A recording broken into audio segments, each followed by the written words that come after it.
Instant payments ఇండియాలో money transfer ని చాలా ఈజీ చేసేసాయి. అండ్ యూపీఐ వచ్చాక మనీ అనేది ఒక సింగిల్ ట్యాప్ తో అండ్ విత్ ఇన్ సెకండ్స్ లో ఎవరికైనా సెండ్ చేస్తాం. కానీ ఆ స్పీడ్ అండ్ ఇన్స్టెంట్ ట్రాన్స్ఫర్ వల్ల చాలా కాలంగా సమస్యలు అనేవి స్టార్ట్ అయ్యాయి. సైబర్ క్రైమ్స్ అండ్ ఫ్రాడ్స్ చేసే వాళ్ళకి ఇది ఒక వరంలా తయారైంది. ఎందుకంటే సైబర్ క్రైమ్ చేసేవాడికి వెంటనే డబ్బులు రావాలి. ఈ సైబర్ క్రైమ్స్ వల్ల నేను కూడా పర్సనల్ గా ఎఫెక్ట్ అయ్యాను. ఎలా అంటే కొన్ని నెలల క్రితం మా నాన్నగారికి కూడా ఇలాగే ఒక సైబర్ ఫ్రాడ్ కాల్ వచ్చింది. మా నాన్నగారు భయపడిపోయి పేమెంట్ కూడా చేద్దాం అనుకున్నారు. కానీ నేను ఆ రోజు ఇంట్లో ఉండడం వల్ల టైంకి ఆపగలిగాను. పేమెంట్ అయితే ఆపగలిగాను, కానీ అప్పుడు ఆ కాల్ వల్ల వచ్చిన భయాన్ని మాత్రం తగ్గించలేకపోయాను. అప్పుడే నాకు ఒకటి అర్థమైంది, ఇన్స్టెంట్ పేమెంట్స్ కి కూడా రెగ్యులేషన్ అనేది అవసరం ఉంది. ఎలా అంటే రోడ్కి స్పీడ్ బ్రేకర్ లాగా అన్నమాట. అందుకే ఈరోజు ఆర్బీఐ యూపీఐ పేమెంట్స్ లో తీసుకొద్దాం అనుకుంటున్న కొన్ని చేంజెస్, ఎందుకు అవి అవసరం అండ్ అవి మన ఇన్స్టెంట్ పేమెంట్స్ ని ఎలా చేంజ్ చేస్తాయి అనేది చూద్దాం. టాపిక్లోకి వెళ్లే ముందు హాయ్ అండి, అందరికీ నమస్కారం. నా పేరు Raghavendra and welcome back to normal thoughts YouTube channel.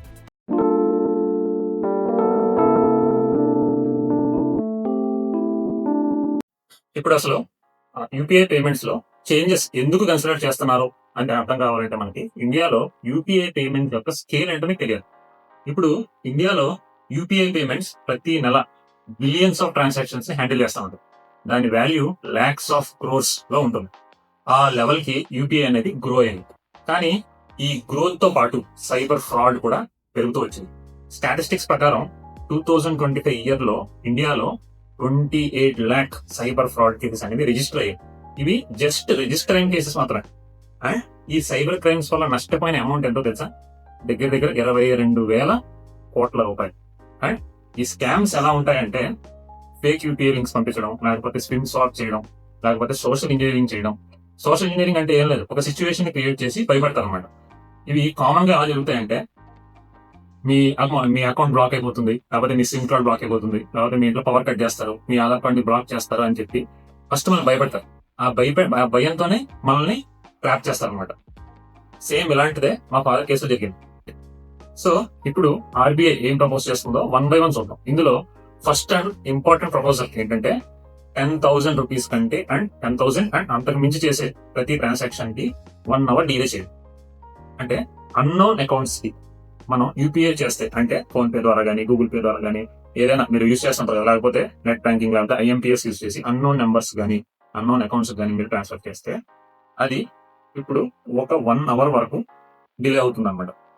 అంటే దీన్ని ఒక కూలింగ్ ఆఫ్ విండోలా చూస్తారు. అంటే మిస్టేక్ జరిగితే క్యాన్సిల్ చేయడానికి, రిపోర్ట్ చేయడానికి టైం ఉంటుంది. ఒక ఎగ్జాంపుల్ చెప్తాను. ఫర్ ఎగ్జాంపుల్, మీరు ఒక ఫ్రాడ్స్టర్ మాట విని ఒక 10,000 లేకపోతే 10,000 కంటే ఎక్కువ అమౌంట్ పేమెంట్ చేశారు అనుకోండి. అప్పుడు మీరు వెంటనే ఏం చేయాలి?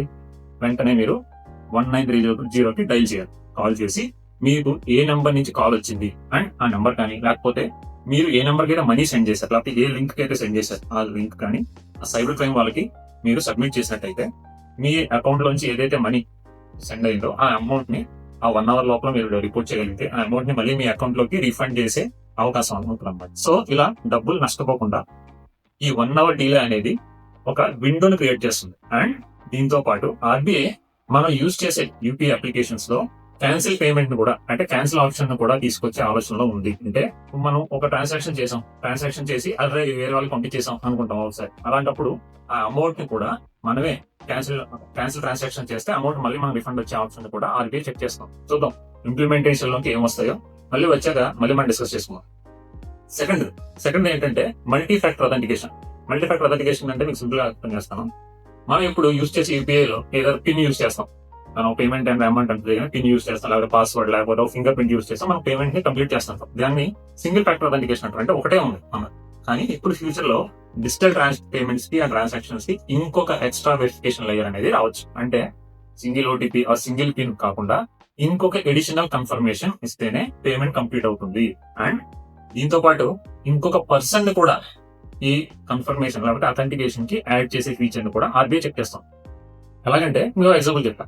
ఇది ఎలా పనిచేస్తుంది అంటే, ఒకవేళ మా ఫాదర్ నే తీసుకున్నాం. మా ఫాదర్ ఎవరైనా ఒక అన్నోన్ అకౌంట్ కి పేమెంట్ చేస్తున్నారు అనుకోండి.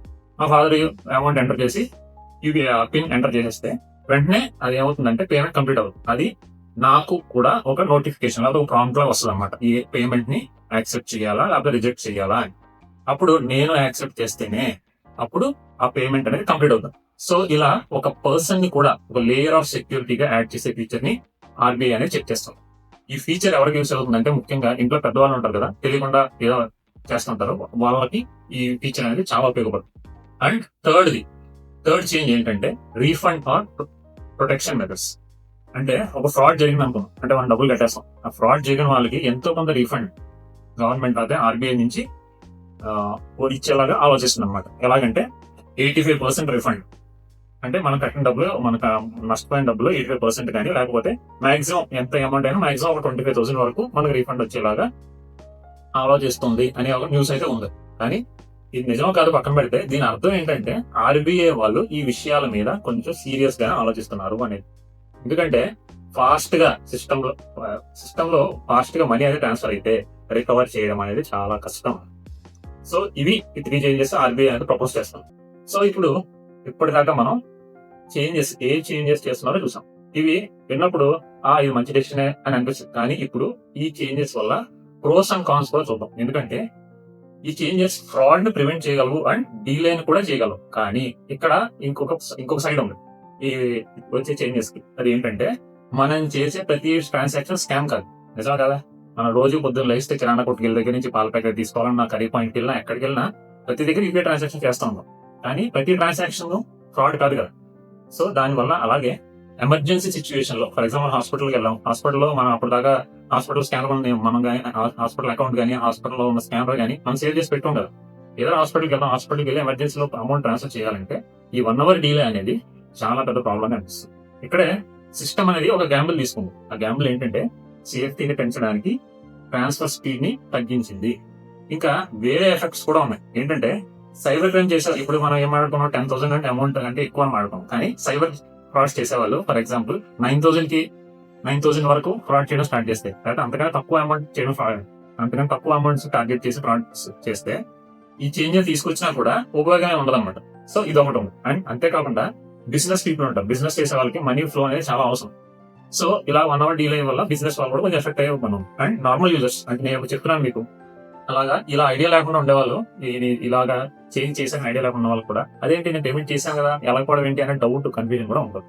సో ఇవన్నీ పక్కన పెడితే ఆర్బీఐ యొక్క మెయిన్ ఇంటెంట్ అనేది చాలా సింపుల్. ఏంటంటే ఇంపల్సివ్ డెసిషన్స్ ని రిడ్యూస్ చేయడం అండ్ అనాథరైజ్డ్ యాక్సెస్ ని కష్టంగా చేయడం. ఇదే ఆర్బీఐ యొక్క మెయిన్ ఇంటెంట్.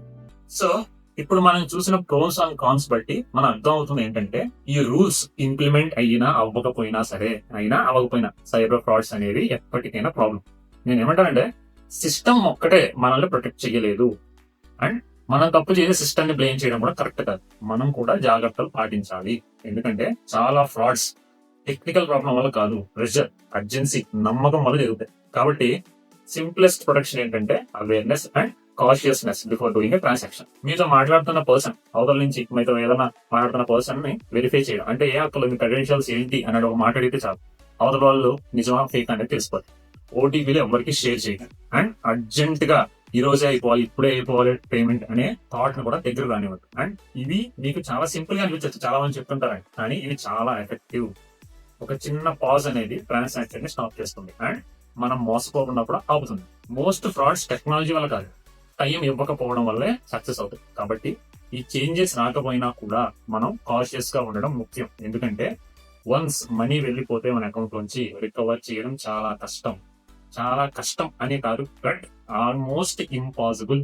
ఎందుకంటే ఒకసారి మన అకౌంట్ నుంచి అమౌంట్ కట్ అయ్యి సైబర్ క్రైమ్ లేదా ఫ్రాడ్ చేసిన అకౌంట్ లో పడితే విత్ ఇన్ సెకండ్స్ లో వాడు ఆ అమౌంట్ ని ఖాళీ చేస్తాడు. So it's almost impossible. So final గా సైబర్ ఫ్రాడ్స్ జరుగుతుంది అనేది నిజం. నేను పర్సనల్ గా దాని ఇంపాక్ట్ చూసాను. ఆర్బీఐ ఇక్కడ చేయడానికి ట్రై చేస్తున్నది సింపుల్, పేమెంట్ స్పీడ్ ని కొంచెం తగ్గించి సేఫ్టీ పెంచుదాం. అండ్ కొంతమందికి ఇది హెల్ప్ అవ్వచ్చు, కొంతమందికి ఇది కొన్ని సిచ్యువేషన్ లో ఇన్కన్వీనియన్స్ కూడా అవ్వచ్చు. కానీ ఏదైనా ఒక సిస్టమ్ అనేది ఇలాగే ఎవాల్వ్ అవుతుంది. ఎందుకంటే any system has its floss. Perfect గా ఏ సిస్టమ్ ఉండదు. ఎక్కడో దగ్గర ఎంత పర్ఫెక్ట్ చేద్దాం అనుకున్నా ఎక్కడో దగ్గర చిన్న లోటుపాటు అనేది ఉంటుంది. కాబట్టి ఫైనల్ క్వశ్చన్ ఏంటంటే మనకి ఏది ఇంపార్టెంట్, స్పీడ్ ఆర్ సేఫ్టీయా అనేది. సో ఈ విషయం మీద మీ థాట్స్ ఏంటో కింద కామెంట్ సెక్షన్ లో చెప్పండి. సో ఈ వీడియో చాలా ఇంపార్టెంట్, అందరికీ షేర్ చేయండి. ఈ వీడియోని మీ ఫ్రెండ్స్, ఫ్యామిలీ, ఇంట్లో పెద్దవాళ్ళకి షేర్ చేయండి. నేను చెప్పిన పాయింట్స్ మీకు నచ్చితే లైక్ చేయండి, మీ ఫ్రెండ్స్ అంతా షేర్ చేసుకోండి. నెక్స్ట్ టాపిక్ మిస్ అవ్వకుండా ఉండాలంటే please subscribe to normal thoughts YouTube channel. ఇంకొక వీడియోతో నెక్స్ట్ మళ్ళీ కలుద్దాం. ఇంకొక సెలవు. Take care of your self. By by.